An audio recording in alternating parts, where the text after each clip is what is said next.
ऐसा लग रहा है कि महाराष्ट्र के सबसे बड़े राजनीतिक घराने यानी कि ठाकरे परिवार की अंदरूनी कलह अब समाप्त होने की कगार पर आ गई है। ठाकरे परिवार में पड़ी दरार अब मिटने वाली है। कुछ ऐसा ही संकेत महाराष्ट्र नवनिर्माण सेना के प्रमुख राज ठाकरे की ओर से दिए गए हैं। ठाकरे परिवार को एक करने की दिशा में राज ठाकरे ने एक कदम आगे बढ़ा दिया है और अपने चचेरे भाई उद्धव ठाकरे को साथ आने का प्रपोजल दे दिया है। शनिवार को राज ठाकरे का एक पॉडकास्ट महेश मांजरेकर के साथ आया, जिसमें महेश मांजरेकर के सवालों का जवाब देते हुए राज ठाकरे ने कहा कि महाराष्ट्र के हित में मैं छोटे मोटे मतभेदों को भुलाने के लिए तैयार हूं।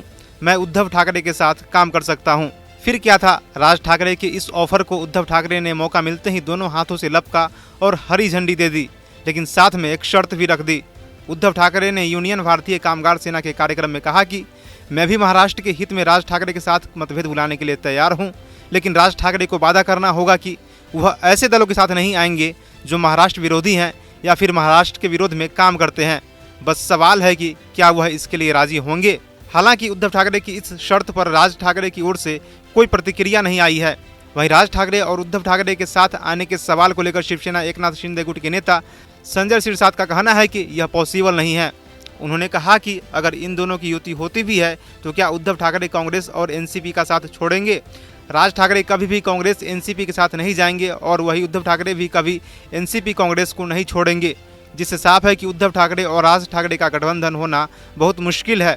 आपको बता दें कि राज ठाकरे ने शिवसेना से अलग होकर 9 मार्च 2006 को महाराष्ट्र नवनिर्माण सेना का गठन किया था। शिवसेना से राज ठाकरे के अलग होने की वजह भी उद्धव ठाकरे को ही बताया जाता है। ऐसा कहा जाता है कि शिवसेना के संस्थापक बालासाहेब ठाकरे अपने बेटे उद्धव ठाकरे को पार्टी में ज़्यादा तवज्जो देते थे। इसी वजह से राज ठाकरे ने नाराज होकर अपनी नई पार्टी एमएनएस बनाई थी। अब महाराष्ट्र की सियासत में उद्धव और राज ठाकरे के साथ आने को लेकर फिर से अटकलें लगनी शुरू हो चुकी है।